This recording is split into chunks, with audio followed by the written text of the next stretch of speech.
శ్రీరాములపేట అలాగే శంకర్రావు వీధిలో మధ్యలో ఉండబడిన ఈ కాలువకు సంబంధించి ఎటువంటి నోటీస్ ఇవ్వకుండా ఫిబ్రవరి 1వ తేదీన అక్కడ ఎంక్రోచ్మెంట్స్ అనే పేరుతో అక్కడ ఇళ్లకు ఎంక్రోచ్మెంట్ అనే పార్టీ ఇక్కడ తొలగించారు.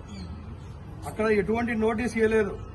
ఏమన్నా ప్రశ్నిస్తే ఇది మాకు ఆదేశాలు ఉన్నాయి, మేము చేస్తున్నాం అంటున్నారు తప్పనిచ్చి కనీసం వాళ్ళు నోటీస్ అన్నా ఇవ్వాలా లేదా? నోటీస్ ఇవ్వము, అలాగే మాకు ఇష్టం వచ్చినట్టు చేస్తామని చెప్పి వీళ్ళ రెస్పాన్స్ అలా ఉంది. ఎందుకంటే ఇప్పుడు మనం చూసుకున్నట్లయితే ఆ భాగంలో అంతా వాష్రూమ్స్ అనేవి ఉంటాయి, బాత్రూమ్స్ ఉంటాయి, ఆ కాలువ అమ్మడి వాష్రూమ్స్ ఉంటాయి. ఆ వాష్రూమ్ సంబంధించి వీళ్ళు కొట్టి దాదాపుగా 20 రోజులు కావస్తా ఉన్నా అటువంటి అక్కడ ఏ పని కూడా చేయకపోవడం వల్ల మహిళలు బాత్రూంలకు ఎట్లా పోతారు, వృద్ధులు ఉన్నారు, ఇళ్లలో పందులు వస్తున్నాయి, వీళ్ళకు వాష్రూమ్స్ లెక్క ఎంత ఇబ్బంది పడతా ఉన్నారో వీళ్ళకు ఎలా చెప్పాలో మీరు చెప్పండి. ఎందుకంటే వీళ్ళు సమాధానం ఇవ్వాలా. ఇప్పుడు ఇక్కడ ఉండబడిన మహిళలు వీళ్ళకి ఇళ్లలో బాత్రూమ్ లేక సులభ్ కాంప్లెక్స్ వెళ్తా ఉన్నారు. దాదాపుగా 20 రోజుల నుంచి ఇదే పరిస్థితి. ఏమమ్మా కరెక్టేనా నేను చెప్పాను? 20 రోజుల నుంచి సులభ్ కాంప్లెక్స్ వెళ్తా ఉన్నారు మహిళలు. అక్కడ బాత్రూమ్లు కూడా లేవు.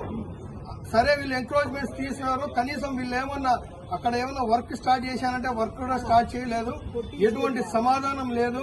అలాగే ఇప్పుడు ఈ వర్క్ ఎప్పుడు మొదలు పెట్టారంటే చేస్తాం మేము ఎప్పుడు, మాకు ఇంకా మేము ఎస్టిమేషన్ వేయాలంటారు. ఫండ్స్ లేవంటారు, ఎస్టిమేషన్ లేదంటారు. అది కొట్టి వీళ్ళకి ఏం లాభం వచ్చింది అనేది మేము ఇప్పుడు సూటిగా వాళ్ళకి ప్రశ్నిస్తా ఉన్నాము.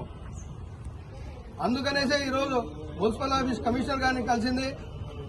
ఇక్కడ ఉండబడిన శ్రీరాములపేటలో ఉండబడిన ఈ సమస్యను వాళ్ళు త్వరితగతిన వచ్చి అక్కడ పరిశీలించి వాళ్ళ ఆలోచన ఏదుందో వాళ్ళు మరొకసారి ఆలోచించి అక్కడ ప్రజలకు ఇబ్బంది లేకుండా చేయాలని చెప్పి మేము కోరుతా ఉన్నాము. అలాగే ఇక్కడ ఈ వార్డు ప్రజలు కానీ అలాగే శ్రీరాములపేట ప్రజలు కానీ అభివృద్ధికి ఆటం కాదు, అభివృద్ధికి ఎవరు వ్యతిరేకం చెప్పట్లేదు, మేము కూడా వ్యతిరేకం అడ్డంకులు కాదు. ఈ కాలువ పొద్దుటూరులో 5 ప్రధాన కాలువలు ఉన్నాయి. పొద్దుటూరు ఛానల్ 1, పొద్దుటూరు ఛానల్ 2, మడూరు కాలువ, కొత్తపల్లె, ఇలాగ 5 కాలువలు ఉన్నాయి. దొరసానపల్లె కాలువ, ఇలాగ 5 ఛానల్స్ లో కూడా ఇదే పరిస్థితి. ఏదన్నా అంటే వాళ్ళకు అభివృద్ధి చేస్తున్నామంటారు. అభివృద్ధి చేయాలంటే ఎక్కడి నుండి చేయాలా? వీళ్ళు స్టార్ట్ ఎక్కడ అవుతుంది, ఇది ఎక్కడి నుండి స్టార్ట్ అవుతుందో ఆ కాలువ చూసి అది ఎక్కడ ఎండ్ అవుతుందో అన్నిటికీ వాళ్ళు సర్వే చేయించి మార్కింగ్ ఇచ్చి నోటీస్ ఇచ్చి చేయాలి. అభివృద్ధి అంటే ఇష్టం వచ్చినట్టు విచ్చలవిడిగా అధికారం ఉందని చెప్పేసి విచ్చలవిడిగా వచ్చి కొట్టేసి మా దగ్గర అధికారం ఉంది, మేము నోటీసులు చేయకూడదు ఇవ్వకుండానే మేము చేసే మా